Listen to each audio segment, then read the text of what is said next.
da nema ko. Samo da uđe upet u kuću čas. I čovjek siromašan ne mora di bosanje.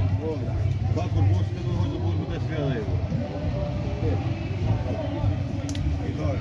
Zato nema ko. Pa samo gazde daju.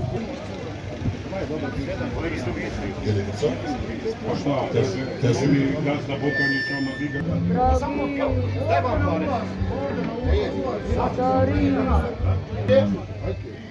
Ja sam stavio jedan na dva ovaj mi dao, da ne ide kvarim. 100 eura, 200 franaka, da rekao mu da hoće.